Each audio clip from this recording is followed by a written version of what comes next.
Hello everyone, and welcome to another special episode of Geek Warning, brought to you by the Escape Collective.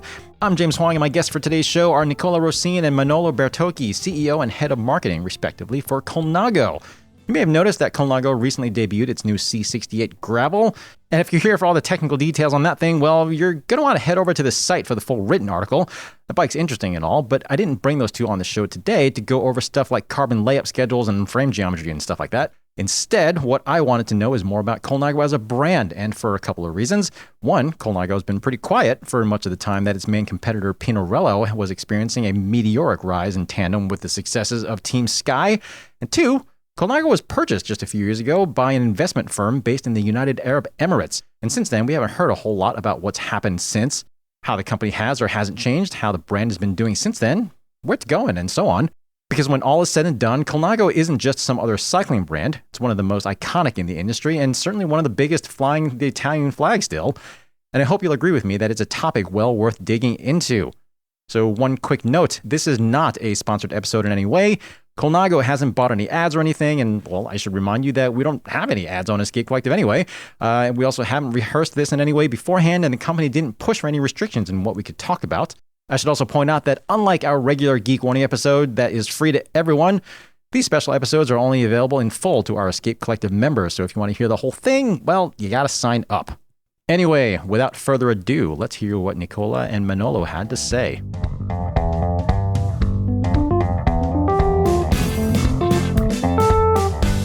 Hello, Nicola and Manolo, and welcome to Geek Warning, and thank you so much for being on the show. Just a little quick introduction. If you wouldn't mind, if you could both introduce your full names and your positions at Colnago, just so everyone knows who we're listening to here. Yeah, my name is Nicola Rosin, and my position is CEO of Colnago. Very proudly, CEO of Colnago. My name is Manolo Bertocchi, and I'm very proudly Head of Marketing and Strategy in Colnago. And just to clarify, I mean, when I've met both of you for many years now, and I can very confidently say that the two of you really do mean it when you say that you're very proud to be working for Colnago. I mean, like for people particularly in the Italian cycling industry, I mean, that's a big deal, right? Very big deal. Very big deal. I mean, in the industry, I think it's not only an Italian things, but worldwide. When we talk about Colnago, everybody has respect, a lot of respect for the brand and for what Ernesto did in this year. So that's why we say proudly for us, in our career, to arrive to a point to work for this brand, it's a big honor. It's like if you are a priest and you are appointed to work for the Pope in the Catholic Church, guys. That's the same. Yeah. Wow. Okay. well said. Yeah. I guess the reason for the timing on this podcast, Colnago, you just launched your new C68 Gravel bike. So all of those details and the ride impressions and everything, they're up on the site right now. So you can head over to escapecollective.com if you want to hear all about that. But that's not really why I have the two of you on here specifically today, because I want to talk more about Colnago in general, not about that specific bike. So, just a minute ago, you were talking about how meaningful it was for the two of you to be in these positions at Colnago now. And people hear this word, iconic, that gets tossed around so much these days.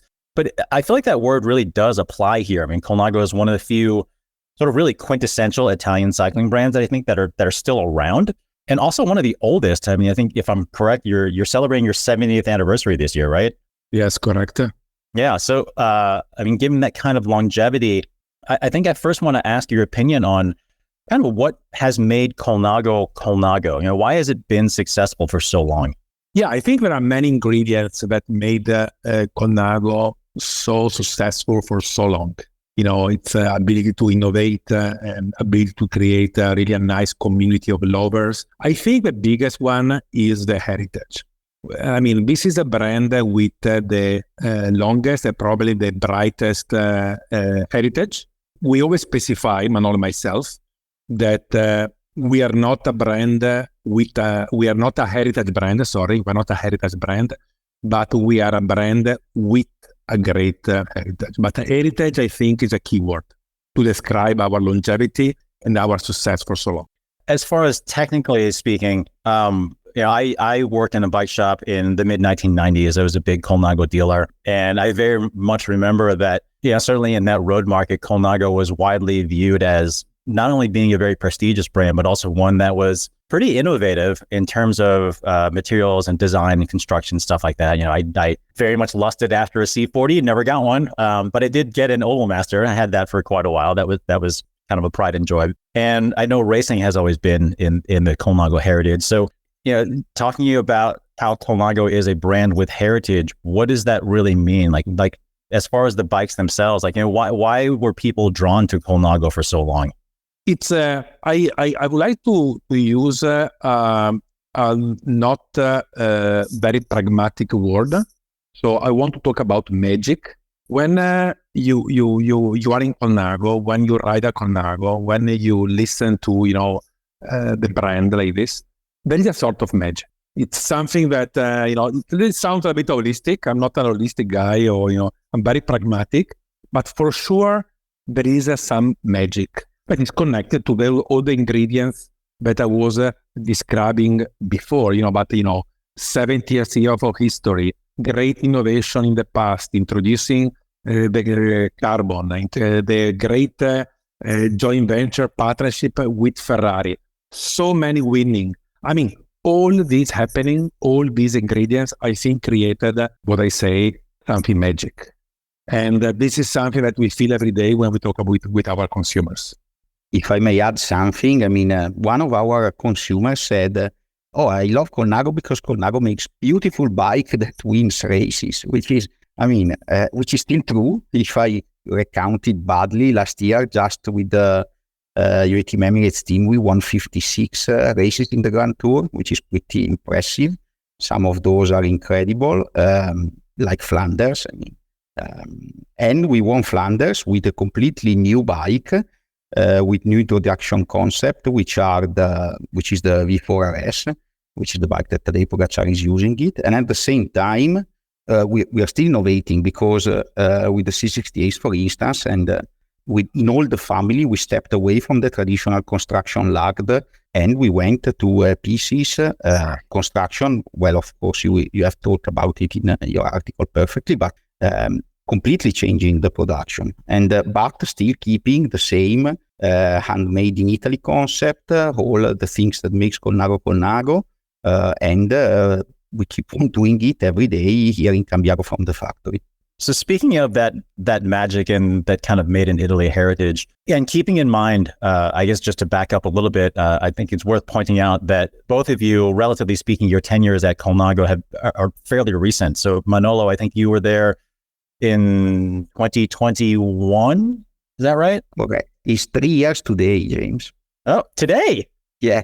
Wow. Perfect. Yeah. And Nicola, I can't remember when were you first appointed as CEO of Colnago?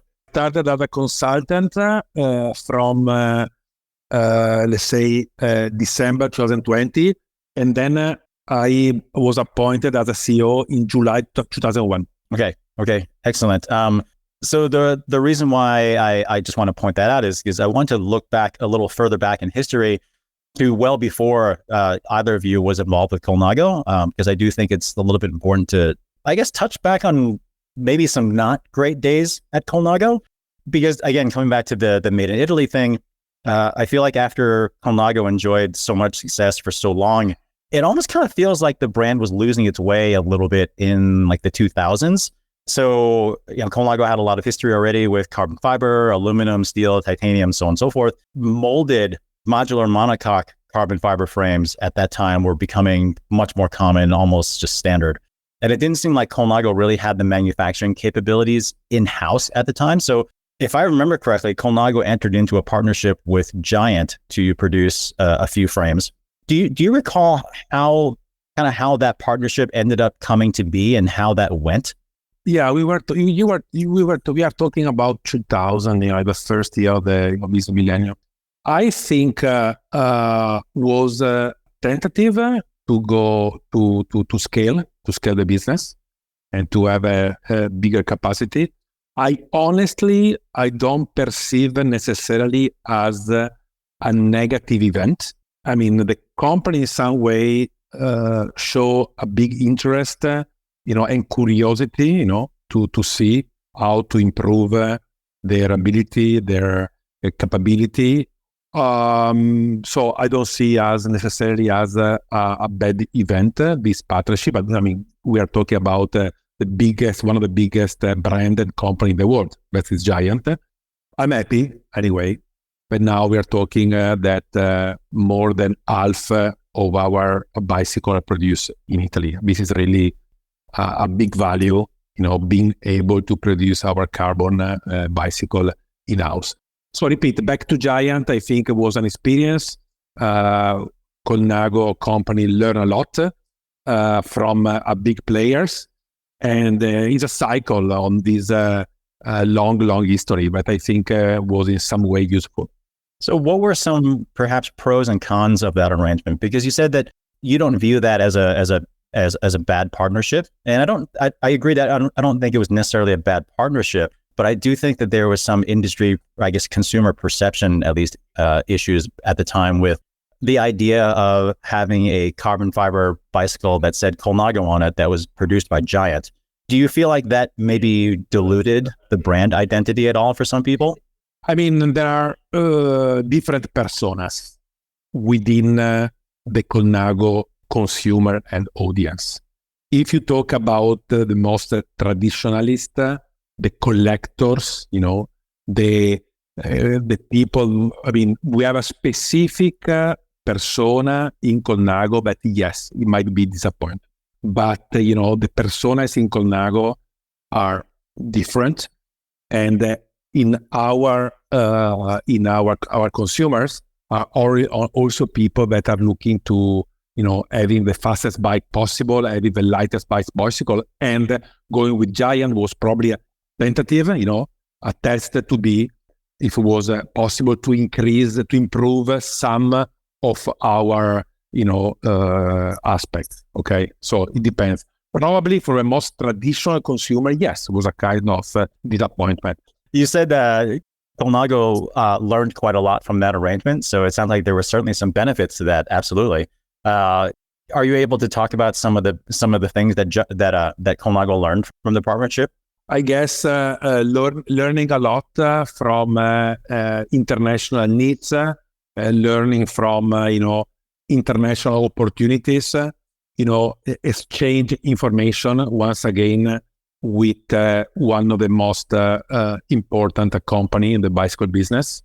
This I might list as a pro for sure. Okay, so I guess fast forwarding, or I guess looking a little bit further from that now. So we're in 2024, and it's been 20 some odd years since that partnership happened initially. I think also during that period, we saw the kind of explosive rise of really one of your main competitors, Pinarello. So during that period, we saw them, sponsor Team Sky. Their popularity went up quite a lot. It seems like their sales went up quite a lot. And during that same period, it also seems like Colnago was maybe a little quiet in comparison, at least certainly what seems to be what their perception was. How was Colnago in terms of sales and is the health of the company in that period? So like in basically the last 20 some odd years or so. Is correct what you're saying. Business has been very stable if you look to revenue turnover. So until 3 years ago, was always at the same level.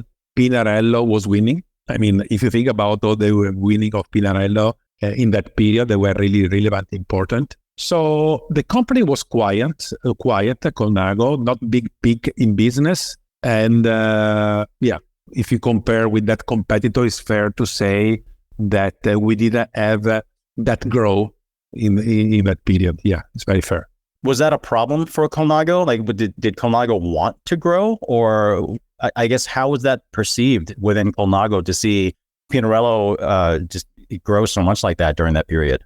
First of all, we were not in the company, so I cannot give you really details of the feelings of that days. Yeah, but I think, Colnago as a company has been always, in some way, also now when we brainstorm with Manolo, with the people, you look at the competitors, you look to what they are doing, but at the same time you say, listen, my future, my destiny is really in my hands. I mean, you can really look to the others and look what they're doing, but they say, if we do things right, is everything in our hands.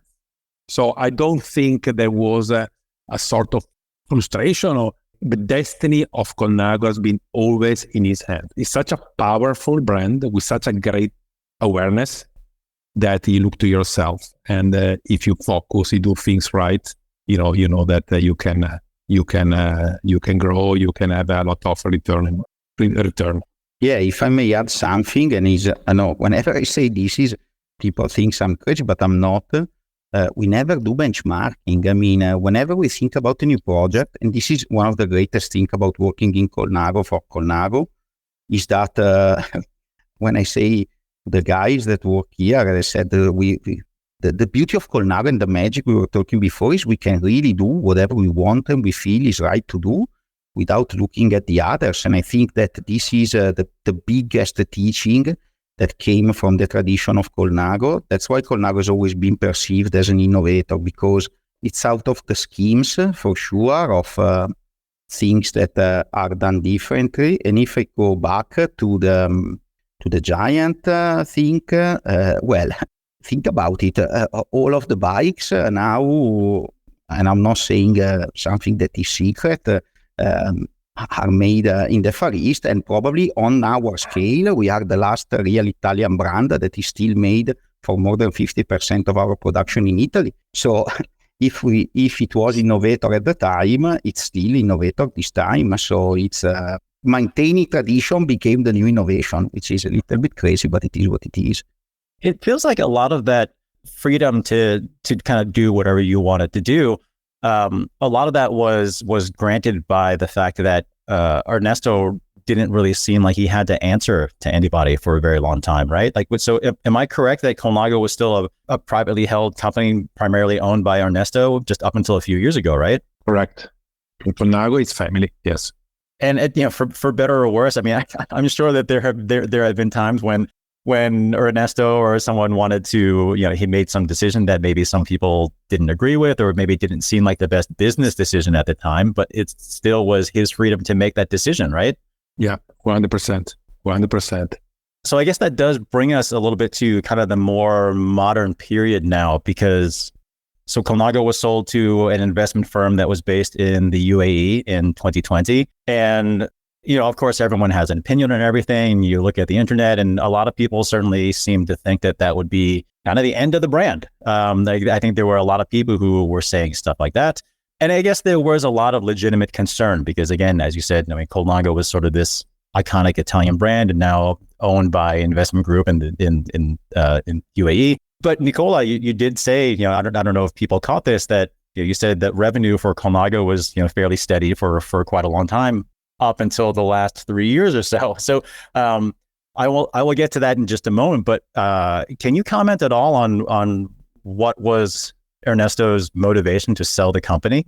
Honestly, this is a question for Ernesto. What I can say is that the investment firm from Abu Dhabi that bought Colnago is really giving us a lot of possibility.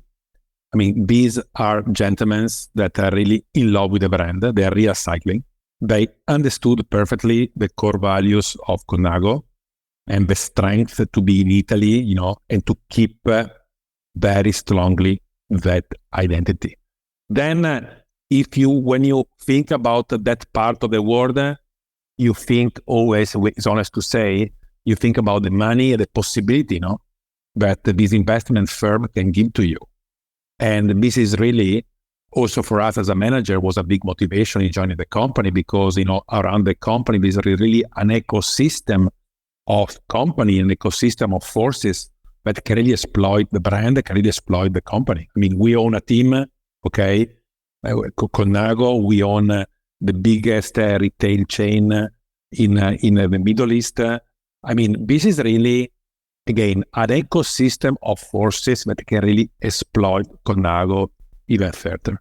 So we live as a big opportunity because it's possibility together with their fully understand about what Colnago is and what are the values of Colnago. So it's a big, big plus for us. So it's interesting, a couple things that I want to just kind of come back to a little bit. Manolo, you mentioned that even now, more than half of Colnago's, am I correct? Is it more than half of Colnago's total bicycle production is still made in Italy? Correct, if we consider the steel as well, correct. So, okay, it's been, less than 4 years since the sale goes, but I would argue that it certainly seems like it's been a good thing for Colnago. I mean, it seems like the brand is certainly much more well-known, I guess much more in terms of the mainstream population. There's a lot more exposure for Colnago than there was before this sale. What's happened since then? So how has the company changed since this ownership change? Okay, when you hire managers, okay, you have to be sure that you're talking about people that understand the brand, understand the legacy, understand the heritage. But transform a company in a managerial company means to have a structure. It means to start to understand what are the ingredients again to scale, to grow. And this is happening. I mean, we joined Colnago at the end of 2020, as I say, and now we can say proudly that in 3 years, we more than tripled the business. And we are talking about a phase for the bicycle business that is not really bright at the moment, because we know that the post-pandemic things is quite dramatic, but, the opportunity, really to understand, what we are and having been very clear where we want to go, start, hiring the right guy, put in place the right process, do things very pragmatically, is giving us a very interesting boost. So we're talking about a company that, more than triple the business in 3 years. So I think the simple answer for you is we are a managerial company, and we are having the great return of being a managerial company. Hey, I did say that only members were going to get the whole show, did I not? If you want to hear the rest of the episode, and I know that you do, head over to escapecollective.com/join, select the monthly or annual membership option, fire up that members-only feed, and then treat your ears to the full suite of audio goodness that we produce every week here at Escape Collective. So, anyway, go ahead and sign up, and we'll see you back here in a few.